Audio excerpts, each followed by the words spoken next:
Subhanallah walhamdulillah wa la ilaha illallah wallahu akbar.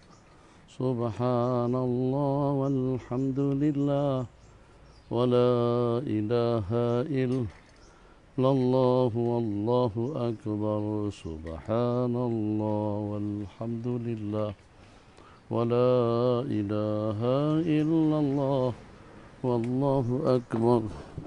Subhanallah walhamdulillah wa la ilaha illallah wallahu akbar. Bismillahirrahmanirrahim. Alhamdulillahi rabbil alamin. Wa sallallahu wasallama ala sayyidina Muhammad khatamil anbiya wa habibi rabbil alamin abil qasimin amin wa ala alihi wa sahbihi ajma'in. Subhanaka la ilma lana illa ma 'allamtana innaka antal alimul hakim. Wa la haula wa la quwwata illa billahil aliyyil azim. Rabbi yassir wa la tu'assir. Rabbi tamim bi khair. Bismillahirrahmanirrahim. Al-hadis al-arba'un. Qala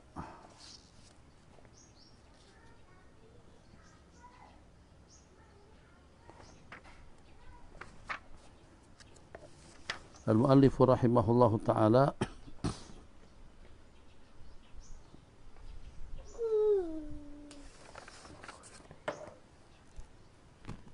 rawa Ibnu Hibban an Ibni Umar radhiyallahu ta'ala anhuma qala li Abi Bakrin mata tutir qala utiru thumma anam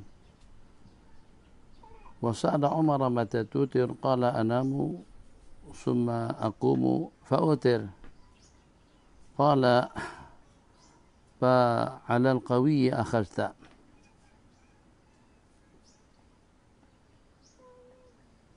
faqad aqarra kullu wahidin minhuma ma'ana al-ma'lum anna fi'lan Nabi sallallahu alaihi wasallam al-witra fi akhiril lail wa ba'da tahajjudih. Lanjutan daripada pembicaraan yang telah kita bicarakan pada beberapa pertemuan kita yang telah lalu tentang perkara-perkara baru yang dalam bentuk inisiatif, yang dalam bentuk amal perbuatan daripada para sahabat tanpa bimbingan dan panduan daripada Sayyidina Rasulullah sallallahu alaihi wasallam, dan juga dengan cara baginda dalam memberikan tanggapan terhadap perkara-perkara baru tersebut,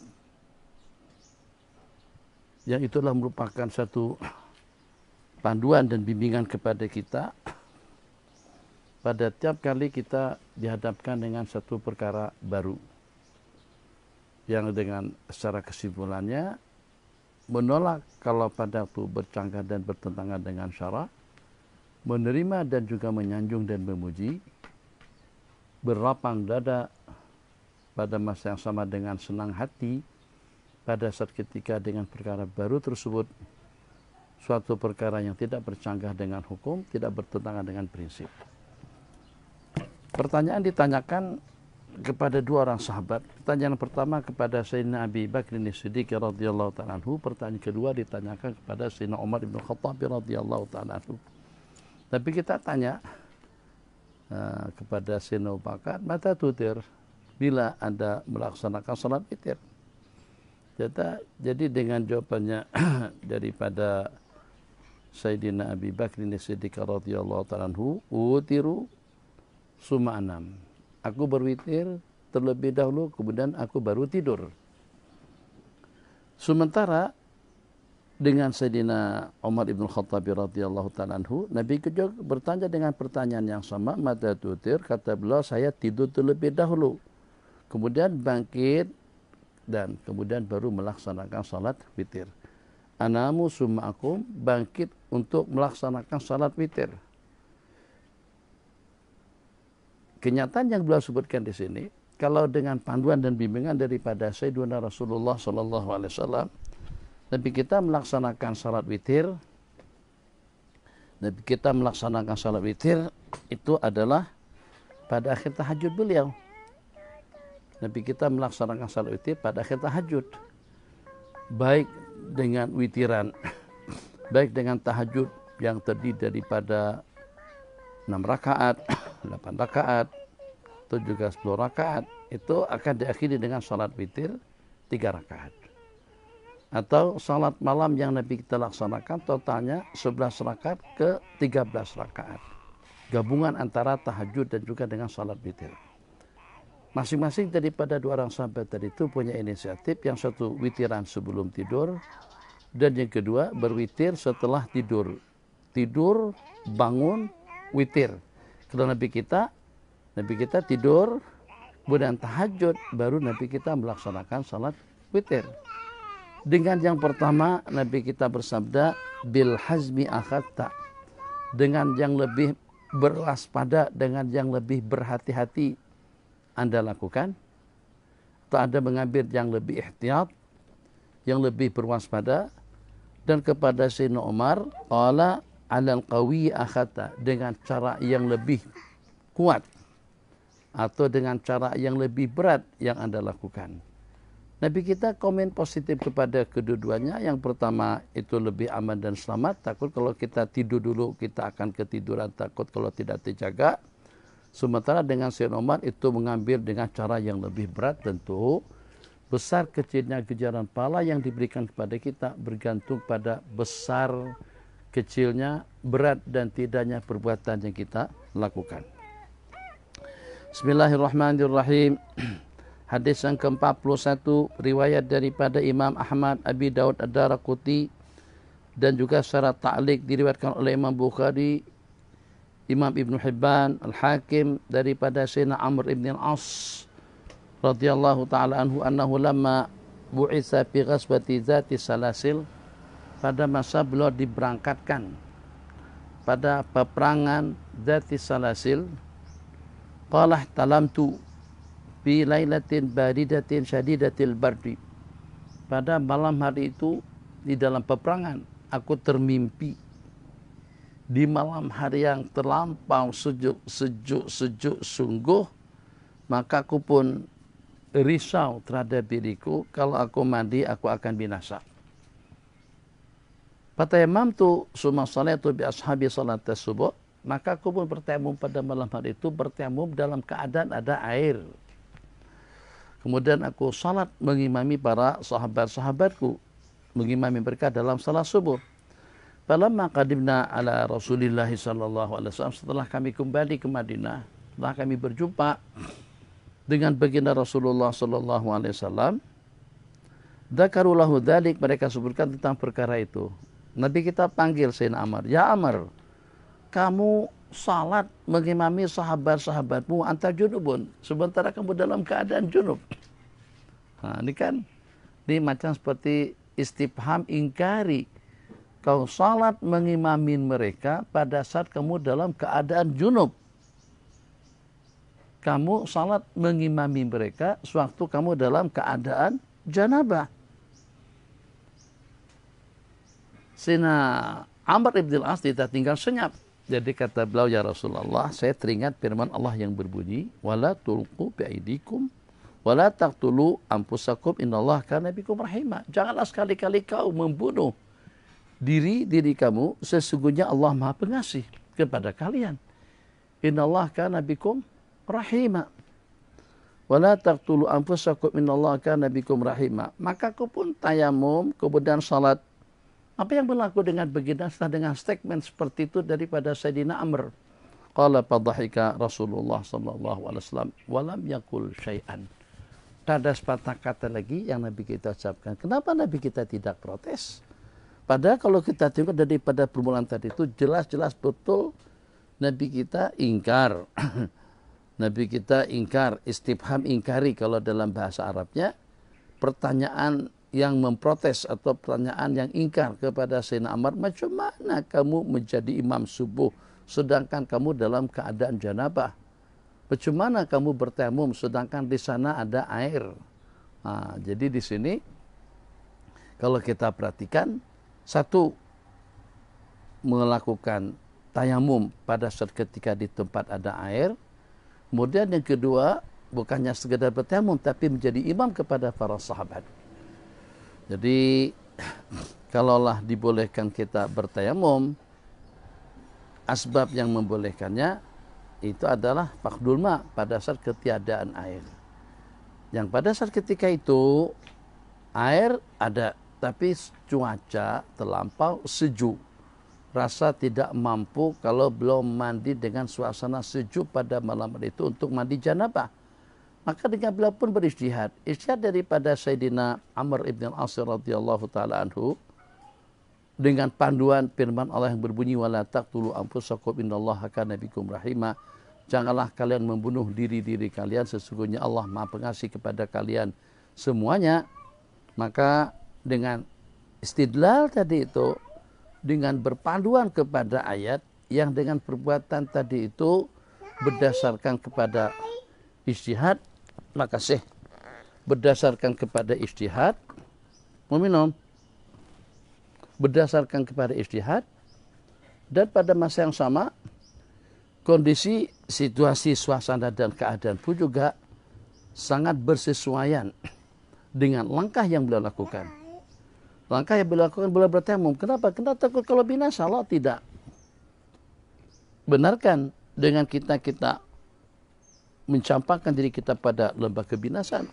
Wala tulqu biaidikum ila tahlukah. Ayat yang di sini wala taqtul anfusakum. Jadi taqtul di situ dengan makna membunuh, taqtul dengan makna membinasakan. Jadi dengan demikian, karena Nabi kita tidak memberikan respon apa-apa, itu juga sebagai suatu panduan yang menunjukkan, panduan yang memberikan bimbingan kepada kita, asalkan perkara itu tidak bercanggah dengan hukum dan ada landasannya, atau juga ada tempat berpijak ketentuan atau dengan perkara tersebut, itu juga termasuk daripada perkara yang dibenarkan. Bismillahirrahmanirrahim. Qala faqultu zakartu qaula Allah jalla jalaluhu wa la taqtulu anfusakum innallaha kana bikum rahima. Mina sama mama sama mama. Qala fatamamtu wa sallaitu fadhahika Rasulullah sallallahu alaihi wasallam wa lam yakul syai'an. Fadhahiku Rasul sallallahu alaihi wasallam sukutuhu, ketawa dan sukut bagi dia itu menunjukkan sebaik-baik dalil yang menunjukkan atas restu dan ridha, dan juga menunjukkan atas taswib pembenaran perkara yang beliau lakukan. Dia sallallahu alaihi wasallam, sebab dengan baginda la yuqiru ahadan ala batil, tidak akan ikrar kepada sesuatu atas satu kebatilan. Dengan demikian Pakat sabata juga daripada Sayyiduna Abdullah bin Mas'ud radhiyallahu ta'ala anhu kana yamna'uhu wa yaqul law rakhasna lahum la ausyaka idza baradal mu'ayyat tayammamu bal kana la yara sa'ata tayammum indal janabati mutlaqa. Di samping itu pula yang walaupun tadi dengan Nabi kita akur atau Nabi kita tidak komen, kalau Nabi kita senyum tadi ketawa. Kalau Nabi kita tidak komen, berarti itu menunjukkan atas kebenaran perkara berkenaan. Tapi pada masa yang sama, Sayyiduna Abdullah bin Mas'ud di antara daripada sahabat yang tidak membenarkan tayamum pada saat ketika air sejuk, yang nanti akan dijadikan alasan oleh orang-orang apabila air sejuk berikan tayamum, di mana dengan Sayyidina Abdullah bin Mas'ud tidak membenarkan seseorang bertayamum daripada janabah kalau pada itu ada air. Ini pendapat yang berbeda. Jadi pendapat yang berbeda daripada Sayyidina Abdullah bin Mas'ud itu tidak menangkal atau tidak menggugat istimbat daripada Sayyidina Amru, sebab Sayyidina Amru beristimbat, kalau aku menggunakan air saat ketika keadaan yang boleh membahayakan aku, itu tidak tersalah. Atas dasar wala taqtul anfusakum. Ini yang kata ulama, kalau seandainya tersilap pun dalam beristihad, tetap saja orang tersebut akan mendapatkan satu ganjaran pahala, yang kalau pada istihadnya betul, dia akan mendapatkan dua ganjaran pahala karena betul, pahala karena berijtihad. Bismillahirrahmanirrahim. Hadis yang ke-42. As-sani wal arbaun wa akhrajan Nasa'i fil Mujtaba. Al-Mujtaba itu adalah kitab Sunan Nasa'i yang kita baca, yang beredar di pasaran dan juga di kalangan ulama dan para talabah. Daripada Sayyidina Anas bin Malik radhiyallahu ta'ala anhu anna Nabiyya sallallahu alaihi wasallam dakhala Makkah fi umratil qadha. Nabi kita masuk ke kota Mekah pada saat melaksanakan umratul qadha. Umratul qadha itu dilaksanakan pada tahun ke-7. Tahun ke-6 Hijriah berlakunya perjanjian Hudaybiyah, Sulhul Hudaybiyah, perdamaian Hudaybiyah. Pada tahun ke-7 berlakunya umratul qadha. Bab pada tahun itu mereka disuruh kembali ke Madinah dan nanti akan datang pada tahun kehadapan. Pada tahun di hadapan akan datang ke Mekah untuk melaksanakan umrah dan mereka dibenarkan hanya untuk berdomisili selama 3 hari 3 malam saja. Pada saat umratul qadha dilaksanakan, Sayyidina Abdullah bin Rawahah berjalan di hadapan Rasulullah sallallahu alaihi wasallam, maksudnya di depan tunggangan bagi Nabi. Wa huwa yaqul seraya berhuda khalu banil kufari an sabilihi. Khalu, biarkan hai orang-orang kafir tentang perjalanannya, jangan kacau, jangan sekat, jangan dicegat perjalanannya bagi dia laluan. Al-yauma nadribkum ala tanzilihi. Al-yauma, pada hari inilah kami akan menyerang kalian atau akan memukul kalian ala tanzilil Quran. Al-yawma nadribkum, pada hari ini kami akan menyerang kalian atas turunnya Al-Quran. Darban, kami akan pukul kalian. Pukul lagu mana? Akan dipukul mereka seperti apa? Darban yuzilul hama an makhidihi. Pukulan yang akan menenggalkan kepala daripada tempatnya. Wa yudhil, dan juga akan mengagetkan sang kekasih terhadap kekasihnya. Jadi begitu dengan bahasa syair daripada Sayyidina Abdullah bin Rawahah radhiyallahu taala anhu. Peperangan itu kenapa? Coba kita pahami kenapa berlakunya peperangan dalam Islam, kenapa disyariatkan untuk berjuang fisabilillah. Tujuan pertama adalah untuk menegakkan litakuna kalimatullahi hiyal ulya. Jadi peperangan dalam Islam tidak hanya semata-mata untuk membela diri. Bukan untuk membela diri. Membela diri itu kalau pada waktu diserang. Itu baru kita katakan membela negara. Negara kita dalam serangan. Kita seperti dijajah oleh penjajah pada beberapa abad yang lalu. Pada beberapa puluh tahun yang lalu. Sebelum tahun 57 ataupun juga sebelum tahun 45 dengan Indonesia, itu sini dijajah oleh British, Indonesia dijajah oleh Belanda, Melaka juga pernah dijajah oleh Belanda, Melaka juga, Malaysia juga pernah dijajah oleh Portugis.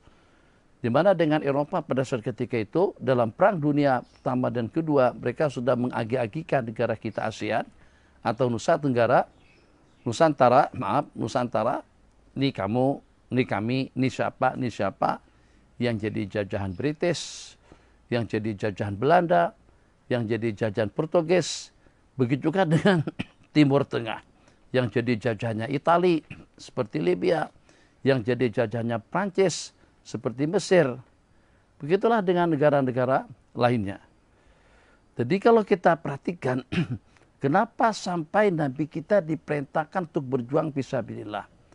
Satu, tujuan utama itulah litakuna kalimatullahi hiyal ulya, untuk membenteras kezaliman, untuk membenteras kediktatoran, untuk memberikan hak kepada ahlinya, untuk meletakkan sesuatu yang tepat pada tempatnya, atau juga untuk menegakkan syiar agama. Sasaran utama dalam jihad fisabilillah adalah untuk litakuna kalimatullah. Bukan kesehatan, bukan keuangan, bukan harta rampasan, bukan jawatan, bukan politik, bukan kedudukan. Tujuan utama, dan itu yang dikatakan akan mendapatkan pahala syahadah fisabilillah, itu kalau berperangnya agar kalimat Allah menjadi yang tertinggi, yang di atas daripada segala-galanya, litakuna kalimatullahi hiyal ulya. Tengok kawan-kawan, sahabat-sahabat semuanya, kita bukan untuk adu argumentasi, tapi dengan kita nak buka wawasan. Berperang itu berarti mencabar keselamatan. Berarti kalau pada waktu kita kalah, bukan setakat keselamatan kita yang terjejas. Bukan keselamatan saja, tapi kekalahan dan juga kesilapan dalam pertarungan di medan perang itu akan membawa kepada kematian. Akan membawa harta rampasan, anak bini keluarga akan jadi tawanan dan juga harta akan jadi rampasan. Begitu resiko daripada peperangan, baik peperangan yang berlangsung yang disertai oleh baginda Rasulullah SAW, atau juga dengan peperangan yang disebut dengan syariah yang Nabi kita tidak ikut serta, tetap sasaran pertama itu adalah jiwa raga. Jadi sekarang coba kita tengok, dalam peperangan itu adalah modal utamanya adalah jiwa raga. Bersama jiwa raga, harta kekayaan, politik, ekonomi, atau juga dengan otoritinya, wewenangnya, pemerintahannya, leluasannya, semuanya. Itu kesemuanya ternyata dipertarungkan dalam rangka untuk menyelamatkan agama. Bukan agama yang dipertarungkan dalam rangka untuk menyelamatkan anggota tubuh atau untuk menyelamatkan kesehatannya. Ini yang kita perhatikan dalam peperangan. Kembali kepada cerita peperangan tadi itu. Ucapan semacam itu daripada Sayyidina Abdullah bin Rawaha. Hari inilah bagi dia laluan. Bagi laluan. Hari inilah atau sejak daripada hari ini dan juga untuk selama-lamanya kami akan pertahankan prinsip. Kami akan pertahankan agama. Kami akan lakukan serangan demi serangan dalam rangka untuk menegakkan kalimat Allah, litakuna kalimatullahi hiyal ulya. Jadi peperangan yang betul seperti apa? Peperangan yang akan memisahkan kepala daripada jasad, yang akan menyedihkan dan mengecewakan sahabat dengan sahabatnya. Jadi kata Sirman, ya Ibn Rawaha, satu, Nabi kita tak suruh untuk bercakap semacam itu. Kemudian yang kedua, Nabi kita tidak suruh untuk berhuda, untuk berkasidah-kasidah semacam itu di depan onta baginda Nabi SAW. Karena itu, Sayyidina Umar komplain, ya Ibn Rawaha, hai Abdullah Ibn Rawaha, baina yaday Rasulullah SAW, apakah di hadapan baginda Nabi dan juga di tanah haram kau perkatakan syair, kau menyanyi, kau menyair, kau baca puisi? Faqala Nabi SAW, karena yang Sayyidina Abdullah inisiatifkan tadi itu tanpa arahan daripada baginda juga tanpa perintah, itu kena tidak bercanggah, kena tidak bertentangan dengan prinsip, maka Nabi kita pun akur. Bukan setakat akur saja, lebih kita membela Sayyidina Abdullah bin Rawaha radhiyallahu ta'ala anhu, faqala khali anhu, biarin saja dia, biarkan dia. Maka sesungguhnya syair daripada Sayyidina Abdullah bin Rawaha itu asta'u bihim min nadhin nabli, lebih cepat dan lebih tajam tusukannya daripada mata tombak.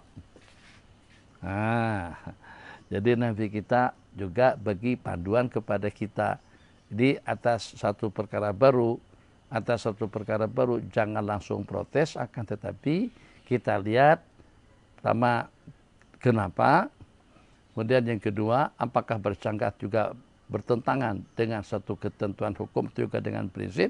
Selama tidak bercanggah, selama tidak bertentangan dan kita tahu kenapa, atas tujuan apa yang seumpama itu diperkatakan atau diucapkan atau dilakukan.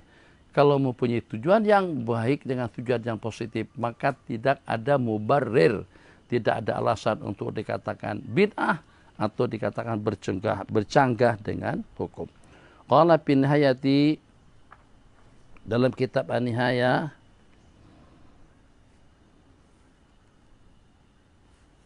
sukunul ba fi nadribkum min jaizati syair wa mawduha ar-raf'u. Artinya nadribukum, al-yawma nadribkum, Asalnya nadribukum, boleh. Itu dalam bahasa syair. Ham, jamak hamah, artinya bagian kepala. Hadis yang ke-43, hadis daripada Sayyidina Mughirah di dalam kitab Sahih Muslim, fi salati Sayyidina Abdurrahman bin Auf bin Nasib bi ghazwati Tabuk wa ja'a Rasulullah sallallahu alaihi wasallam khalfa usalla khalfa Abdurrahman masbukan. Pada peristiwa Tabuk,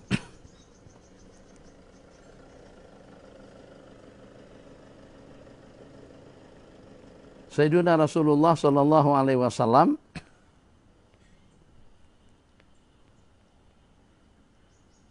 telah meninggalkan mereka tanpa izin, tanpa restu daripada Sayyidina Rasulullah sallallahu alaihi wasallam. Sini. Duduk dulu sekejap. Maju aja. Itu ada kursi. Mama. Ulfa, ada tamu. Bang duduk sini. Terus itu ada kursi. Para masuk itu ada. Mama ada di dapur tadi itu. Tak ada siapa-siapa, sini kami aja ada. Allah. Her.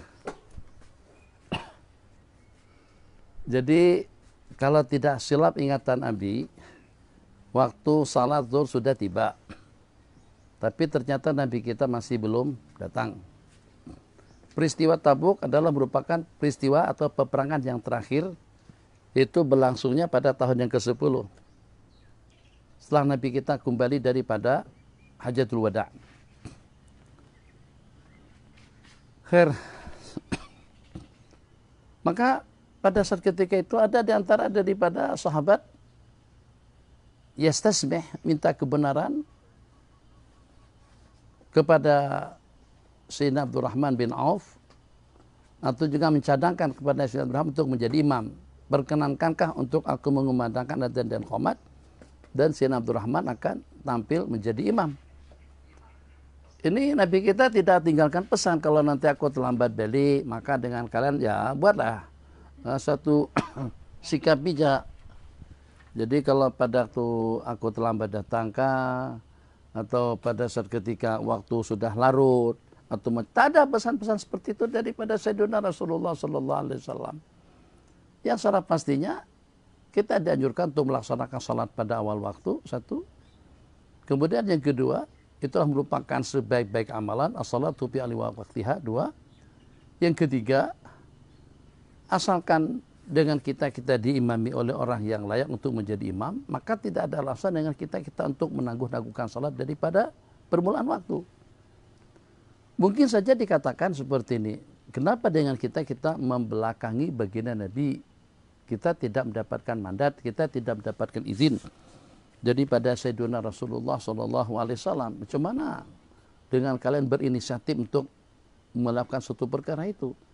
Memang itu permasalahan yang kita masalahkan. Permasalahan yang kita masalahkan, Nabi kita tidak cadangkan, Nabi kita tidak tinggalkan suatu pesan. Ini inisiatif daripada para sahabat yang siap untuk menjadi makmum, dan juga inisiatif daripada Sayyidina Abdurrahman bin Auf yang dipersilakan mereka untuk menjadi imam. Jadi sebelum Nabi kita akur, sebelum Nabi kita restu, bagaimana dengan para sahabat yang berkumpul dengan mereka berani membelakangi baginda Nabi tanpa ada arahan dan perintah daripada beliau, tanpa ada mandat dan pesan daripada Nabi untuk melaksanakan salat dengan diimami oleh Sayyidina Abdurrahman bin Auf. Apa yang terjadi?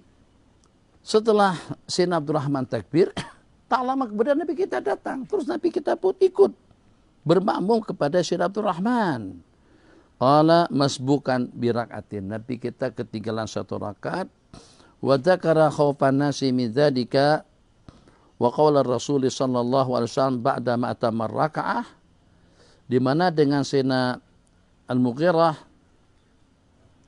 yang menyaksikan kejadian tadi itu ada kebimbangan, kerisauan dengan bagaimana kira-kira dengan respon baginda nanti selepas kita salat. Jangan-jangan nanti dengan kita kena marah. Dan orang-orang juga pada ketakutan sebab dengan mereka telah membelakangi Rasulullah SAW Beda kalau dengan kita tanya dulu, ya Rasulullah, kalau nanti waktu masuk bagaimana? Apakah kami salat bersendirian antara sama kami saja? Atau kami kena tunggu Nabi kita datang? Tak ada, mereka tak berkata seperti itu. Makanya ada khauf, ada rasa bimbang dan takut. Apa yang berlaku setelah salam? Ternyata mereka mendengar ucapan daripada baginda, asabtum yaghbitum an sallu as-salata li waqtiha. Asabtum, betul apa yang kalian lakukan. Nabi kita ghibtah, Nabi kita suka, Nabi kita seronok karena dengan mereka melaksanakan salat tepat pada waktunya. Jadi yang dapat kita ambil daripada hadis riwayat daripada Sayyidina Al-Mughirah Ibnu Syu'bah di sini, riwayat dalam kitab Sahih Muslim. Kita tidak akan membicarakan tentang kedudukan hadis, pasti dan pasti hadis ini sahih. Yang patut kita pantau bersama, yang pertama, inisiatif daripada para sahabat untuk mempersilakan Sayyidina Abdurrahman bin Auf untuk menjadi imam. Kesiapan daripada Sayyidina Abdurrahman bin Auf untuk menjadi imam, yang tugas imam itu tugas baginda Rasulullah Shallallahu Alaihi Wasallam. Jadi lebih kurangnya masjid itu ada imam yang dilantik oleh jamaah. Takkan dengan kita pendatang turut takut jadi imam di situ. Itu kan menjabar, itu mengambil haknya orang lain, atau mengambil kuasa orang lain. Apa dapat mandat daripada IJK? Apa kita dapat izin daripada kerajaan? Kalau seperti zaman kita sekarang, apakah itu termasuk daripada masjid yang boleh melaksanakan salat jamaah? Kan seperti itu. Masya Allah, tabarakallah. Jadi sekarang banyak pertanyaan-pertanyaan yang perlu ditanyakan. Apakah termasuk dari masjid surau yang dibenarkan oleh pihak kerajaan untuk melaksanakan salat berjamaah? Kemudian yang kedua, dalam jumlah berapa ramai? Di Kelantan kalau lebih daripada 4, tak boleh, polis akan datang. Tak boleh, sampai sekarang kawan-kawan tidak salat jamaah. Bukan tidak salat jamaah, tidak melaksanakan salat Jumat. Salat Jumat hanya dilaksanakan dengan 4 orang makmum sahaja. Ya Allah. Jadi kita tidak tahu apa lagi kira-kira cobaan dan ujiannya Allah akan timpakan kepada kita. Kalau pada waktu dengan kita tidak meminta pertolongan dan juga tidak menginduk, tidak memohon agar Allah angkat bencana dan malapetaka daripada negeri kita. Yang walaupun ada usaha, tapi itu usaha daripada individu. Mungkin juga ada daripada jabatan-jabatan kecil, ada mungkin daripada beberapa ormas, organisasi kemasyarakatan, tapi kita tetap mengharapkan agar bagaimana ada suatu inisiatif. Jadi itu bukan lagi peringkat kampung atau juga daerah, paling tidak itu peringkat negeri atau kalau perlu negara bermunajat, negara berzikir.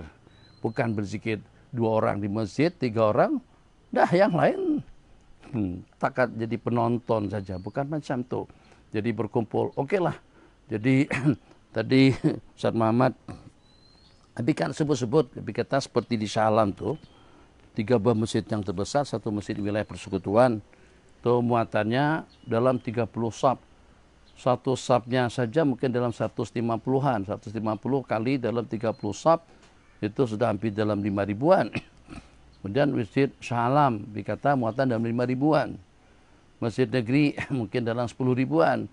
Akhirnya ada yang membantah, tak ada, katanya tak ada bi bukan 4 ribu bi, itu kapasitinya 24 ribu. Abi hitung 5 ribu yang dibenarkan 100 daripada 5 ribu, setakat 2% ya. 2% yang sembahyang, 2% atau 200 yang sembahyang, 100 yang sembahyang di masjid, 2% daripada 5 ribu, 100 yang sembahyang, 4.900 yang tidak melaksanakan salat Jumat. Kecuali kalau menumpang ke masjid lain. Macam mana kalau dengan bahasa senyum, macam mana Allah boleh senyum? Macam mana Allah boleh ridha? Saat ketika dengan kita tidak ada usaha dan upaya untuk mematuhi arahan SOP Allah Jalla Jalaluhu. Kalau kita tidak ditolong, kalau kita hanya mengandalkan kemampuan yang kita miliki, Allah dah katakan sejak daripada azali wa khuliqal insanu dha'ifa. Apakah dengan kita tidak menyadari firman Allah, manusia ini mempunyai beberapa karakter, beberapa sifat, halu'a, zaluman, jahula, dahnya zalim, jahul pula, jahil. Ya jahil itu bodoh lah kalau dengan bahasa kita. Nah, jadi kalau kita punya beberapa karakter, beberapa muasafat kriteria yang seperti itu, zalum, orang yang senantiasa zalim, jahul, orang yang sangat-sangat jahil atau bodoh, kemudian dhaif, lemah. Maknanya kelemahan kita tuh tidak akan teratasi, tidak akan mungkin yang lemah ini menjadi kuat kalau kita tidak bergantung dengan yang maha kuat. Kejahulan kita ini tidak akan teratasi kecuali kalau pada waktu kita berlindung, bergantung kepada yang maha alim, yang maha mengetahui, yang maha khabir, maha melihat dan juga maha mendengar. Jadi agar bagaimana supaya pergerakan kita jadi mudah dan kita kembali dalam kehidupan secara normal, etikaf di masjid suka hati, kumpul-kumpul suka hati, nabekelah suka hati. Tidak ada istilah sekatan untuk lintas daerah, negeri, sembunyi-sembunyi kalau nak melintas daerah. Tunggu dulu masa tengah hari, polis dah keletihan. Nah, lewat pada saat ketika itu. Tunggu dulu pada masa hujan lebat, polis tak akan sekat kita pada saat ketika itu. Tunggu dulu selepas tengah malam, kan susah hidup seperti itu. Jadi jalan keluarnya sudah terbentang luas. Tapi kita ada jelaskan taraktu fikum ma in tamassaktum lan tadillu abada kitab Allah. Kembali kepada kitab Allah, kembali kepada sunnah Rasulullah SAW untuk kita mendapatkan kemudahan dalam hidup, untuk kita mendapatkan solusi. Jadi semalam yang tidak lengkap Abi katakan dalam hadis yang ketujuh, yang itu adalah merupakan 3 pemberian Allah kepada baginda Nabi SAW, shaf yang rapat, lurus rata dalam sembahyang. Kemudian yang kedua ucapan Assalamualaikum. Yang ketiganya amin. Amin kemarin Abi tidak komen panjang. Macam mana amin boleh menjadi solusi dan juga penyelamat kita daripada COVID-19. Kalau dengan Assalamualaikum Nabi kita bersabda, absus salam atas tamu, itu sudah jelas dengan jawabannya. Kalau dengan sumpah shaf kita berkumpul dalam melaksanakan salat berjamaah dengan shaf yang rapi, itu adalah dengan panggilan azan. Azan dikumandangkan, syaitan akan berlari-lari. Kalau syaitan lari, COVID-19 juga akan lari. Di samping di rumah Allah pada waktu kita berkumpul, berarti kita dengan curahan rahmat. Berarti kita akan mendapatkan ketenangan dan ketentraman. Tidak akan mungkin hati kita menjadi tenang dan tentram, kecuali kalau pada waktu tidak ada sumbarang jangkitan, ancaman, cabaran, dan tantangan dalam hidup. Jadi, itu dengan bahasa lebih ringkasnya, Nabi kita nak bahasakan bahasa yang lebih balaghah, bahasa yang lebih mudah. Kalau kamu berada di rumah Allah, kalau kamu berzikir, ke hati kamu akan tentram. Artinya kamu akan aman daripada gangguan. Artinya kamu akan terpelihara daripada cabaran. Sehingga akan membuat hati Anda menjadi aman dan tentram. Yang ketiganya amin. Sebab amin di situ yang menyebabkan suasana jadi bercelaru, yang menyebabkan kita jadi bimbang, risau dan takut pada waktu dengan kita lari daripada jalan yang lurus. Tidakkah pada waktu kita membaca Fatihah, yang setelah kita membacanya, Fatihah merupakan satu-satunya surah di dalam Al-Quran yang penghujungnya amin. Baca surah Baqarah doanya banyak, tak ada amin di penghujung. Baca surah Al-Imran pun juga ada doa, tidak ada amin di penghujung. Baca surah yang paling panjang Baqarah. Baca surah yang paling pendek Al-Kautsar. Baca semua surah dalam Al-Quran, tidak ada penghujungnya amin. Yang ada penghujungnya, kabulkan ya Allah, perkenankan permintaan kami. Itu hanya pada waktu kita membaca Fatihah saja. Apa kira-kira rahasia dibalik daripada amin? Sehingga sampai Nabi kita katakan salah satu, dia adalah merupakan salah satu daripada 3 pemberian itu salah khisalin. Allah telah memberikan 3 perkara kepadaku, 3 perkara istimewa. As-sabbu bis salah, dengan ucapan Assalamualaikum, dan juga dengan ucapan amin. Amin artinya kabulkan, perkenankan. Tidakkah dengan kita meminta pada waktu kita baca Fatihah, ihdinas siratal mustaqim, bimbinglah kami kepada jalan yang lurus. Agak-agaknya apakah itu jalan yang lurus kalau pada saat jalannya kita tempuh atau gaya hidup yang kita hadapi itu akan mengancam kesehatan, keselamatan, ketenangan, ketentraman kita. As-siratal mustaqim bukan hanya maksudnya jalan yang lurus untuk nanti kita berada di dalam surga, tidak. As-siratal mustaqim jalan yang lurus Maksudnya yang menyelamatkan kita daripada segala problem, yang menjauhkan kita daripada segala dosa. Apalah artinya jalan yang lurus kalau seandainya dengan mulusannya tidak sehat atau terancam dengan ancaman, terancam dengan bahaya. Kami memohon, bimbinglah kami kepada jalan yang lurus. Berarti jalan yang selamat dunia dan akhirat. Di dunianya selamat, di akhiratnya juga selamat. Dunianya selamat daripada segala ancaman dan bencana. Di akhiratnya nanti akan membuat kita masuk ke dalam surga. Satu, bimbinglah kami kepada jalan yang lurus. Tidak akan ada statement, tidak akan ada ulasan, tidak akan ada kebijakan-kebijakan daripada sesiapapun yang akan membawa kemudaratan, yang akan membawa kepada bencana, kerusakan, atau membawa kepada musibah terhadap umat. Itu makna daripada bimbinglah kami kepada jalan yang lurus. Bukan jalannya orang Yahudi, bukan juga jalannya orang Nasrani. Kita ada undang-undang, kita ada aturan, kita ada ideologi, kita ada hukum halal dan haramnya, kita ada syariat. Jadi kita tidak perlu mengimport ajaran panduan hidup daripada al-Yahud wan Nasara. Di samping juga agama kita telah mengingatkan kepada kita agar dengan kita tidak terperangkap dengan gaya hidup mereka. Jadi kalau kita baca ihdinas siratal mustaqim, bimbinglah kami kepada jalan yang lurus, jalan yang kau tunjukkan kepada para nabi-nabi dan rasul, bukan jalannya orang Yahudi, bukan jalannya orang Nasrani. Yahudi, Nasrani. Eropa kebanyakannya adalah Nasrani. Amerika kebanyakannya Nasrani. Kalau dengan Cina tak ada agama. Cina komunis. Masya Allah, tabarakallah.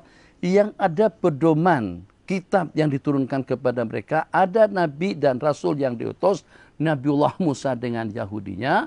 Nabiullah Isa dengan Nasraninya.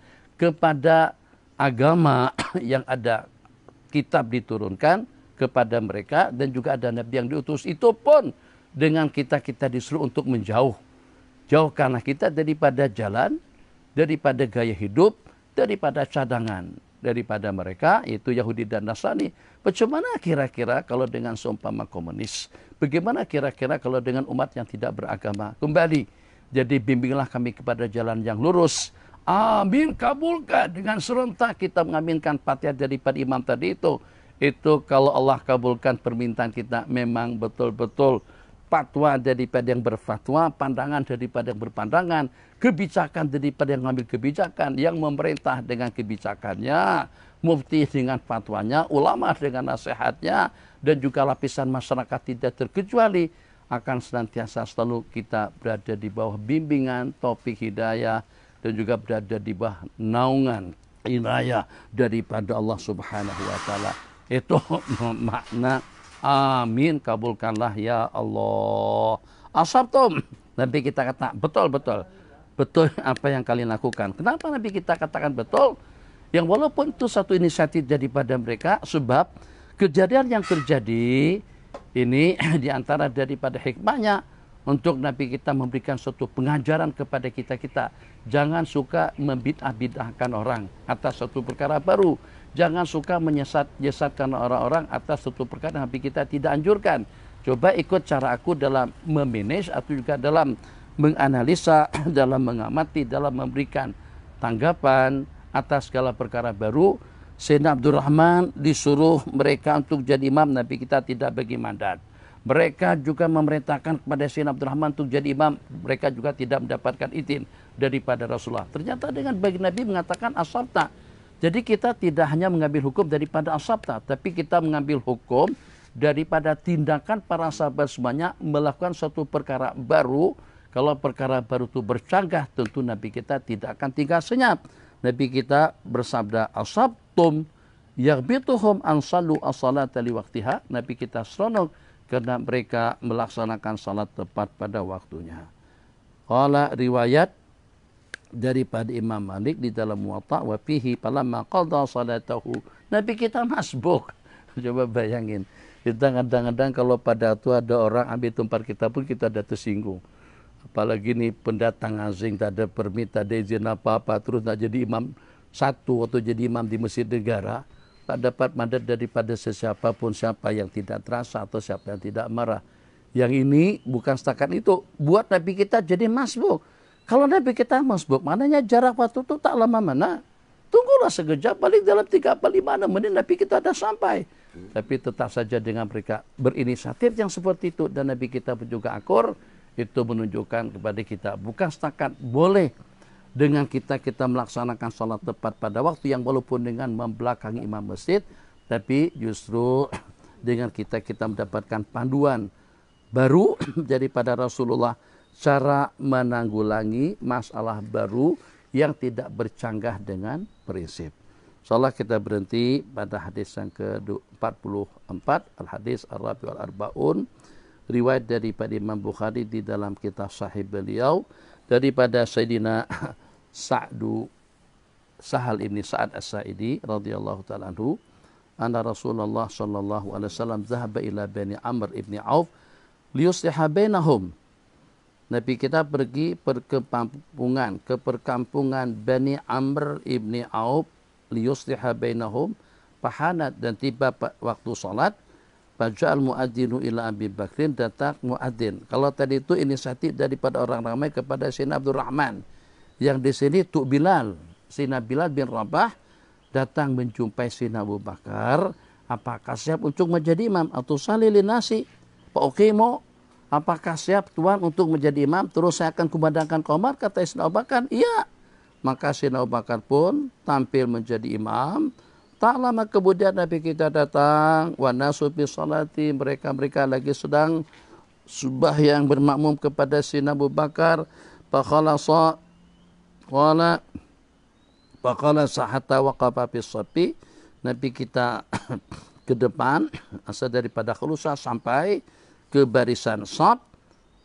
Pada saat mereka perasan Nabi kita sedang berada di belakang Sayyidina Abu Bakar, tapi kita sudah berada pada barisan, sopakan nasuk, mereka pada tepuk tangan. Maksudnya ingin memperingatkan kepada Sayyidina Abu Bakar. Sayyidina Abu Bakar pula jenis orang yang tidak pernah iltifat.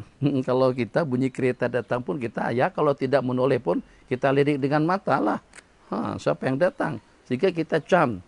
Jadi sebelum cermin dibuka, dia dah cam dah. Ini mesti Muhammad. Muhammad James datang. Kenapa? Memang kereta itu agak pelik lah. Tulisan-tulisannya tak ada tampal-tampal stiker semacam itu. Jadi dia dah cam dah tadi itu. Rupanya pirasa Nabi pada waktu menebak tadi itu tidak meleset. Jadi itu sebagai satu petanda. Maka setelah mereka perasan Nabi kita di samping, mereka pada tepuk tangan. Sayyidina Abu Bakar tidak pernah menoleh, tapi kena ramai yang tepuk. Sepatutnya laki-laki bukan tepuk tangan, laki-laki tasbih, perempuan dengan tepuk tangan. Tepuk bukan tepuk telapak tangan dengan telapak tangan, tapi telapak tangan kanan dipukulkan ke belakang telapak tangan kiri. Itu mana tasbih. Karena ramai yang memberikan peringatan, Sayyidina Abu Bakar pun perasan, menoleh ke belakang, ternyata baginda Nabi ada di belakang beliau. Lanjutan daripada hadis, Nabi kita mengisyarat kepada Sayyidina Abu Bakar untuk terus saja menjadi imam. Tapi ternyata Sayyidina Abu Bakar yang walaupun dengan isyarat perintah, ini yang dikatakan kadang-kadang dalam keadaan-keadaan tertentu kita lebih diutamakan mematuhi. Kita lebih diutamakan mempertimbangkan adab daripada patuh dengan perintah. Perintah daripada baginda, makanak, tetap saja kamu di tempatmu pada posisi Anda untuk menjadi imam maksudnya. Tapi ternyata Sayyidina Abu Bakar mundur ke belakang. Padahal itu sudah diperintahkan. Sayyidina Abu Bakar mundur ke belakang, setelah selesai salat, Nabi kita tanya, kenapa kamu tidak patuh dengan arahanku? Kenapa kamu mundur ke belakang setelah Nabi kita perintahkan untuk terus saja menjadi imam? Jawaban yang luar biasa, bijak. Jawaban yang patut ada dalam perilaku dan juga dalam kehidupan kita daripada Sayyidina Abu Bakar. Makana libni Abi Quhafah yataqaddama ala Rasulillah sallallahu alaihi wasallam. Tidak patut dengan putranya Abi Quhafah itu berada di hadapan baginda Nabi, maksudnya mengimami beliau. Jawaban yang tadi itu daripada Sayyidina Abu Bakar, Nabi kita tidak protes. Nabi kita tidak komplain. Kalau dengan bahasa salafi, ini kan sudah diperintahkan nih. Takkan kamu menyalahi perintahku, aku suruh. Menyalahi perintah itu berarti haram. Nabi kita tak kata macam itu. Ini mengutamakan adab di hadapan baginda daripada perintah. Nabi kita akur. Jadi kesimpulannya, hampir sudah tidak kurang daripada 40 hadis yang kita baca sampai hari ini. Tidak ada satupun yang bercanggah.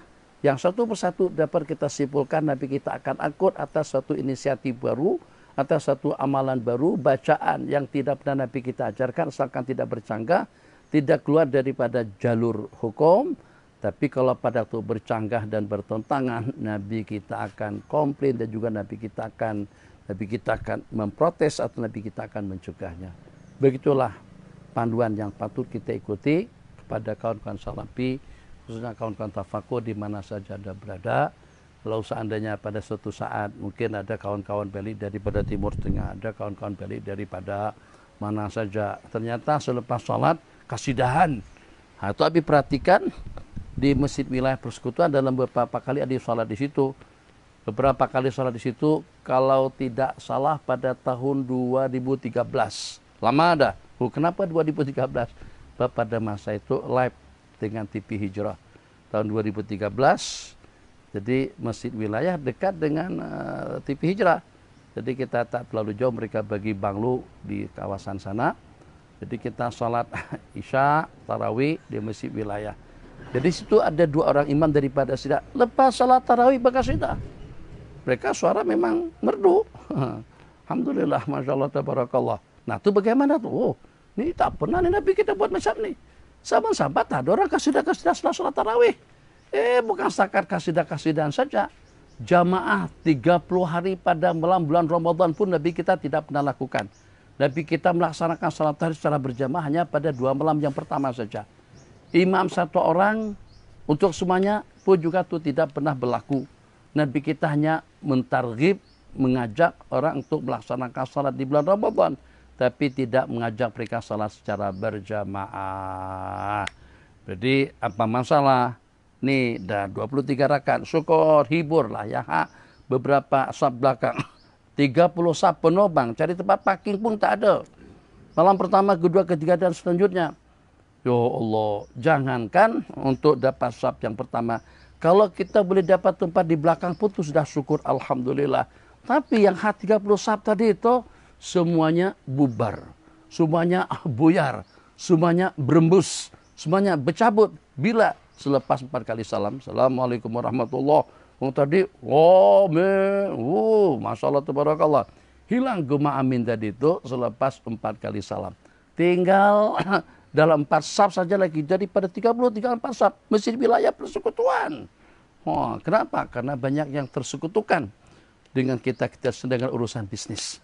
Yang sehingga salat tidak dapat kita tamatkan dengan jumlah hitungan yang sepatutnya. 23 rakaat dengan witir. Jadi selepas itu imam menghadap kepada makmum, lepas berdoa, Ya Imam Arus, liya sanadi anta ba'dallah imuntamadi fa bidunyaya wa akhirati ya Rasulullah ikhud biyadi. Hada wabillahi taufik. Itu imam membaca kasidah, ya Imam Ar-Rusdi dan yang sejenisnya selepas salat tarawih. Tak pernah Nabi kita ajarkan, tidak pernah berlaku di zaman para sahabat. Tapi apakah hukumnya haram? Apakah itu bid'ah? Tidak. Kenapa? Sebab dia satu perkara yang elok, menyanjung dan memuji bagi Nabi selepas kita melaksanakan salat, dan juga sebagai suatu rahah untuk kita menghibur diri dengan lantunan salat dan juga dengan menyanjung baginda Nabi selepas kita melaksanakan salat tarawih 23 rakaat. Insyaallah kita akan berjumpa kembali nanti di sebelah petang pada pukul 6. Pada pukul 6 insyaallah. Dan pada malam pada pukul 9.30 kita dalam acara zikir bersama dalam setengah jam. Kemudian setengah jam kita dengan pengajian kitab Umdatus Salik. Hadza billahi taufik wa sallallahu ala sayyidina Muhammad. Wassalamualaikum warahmatullahi wabarakatuh. Allahumma shalli ala sayyidina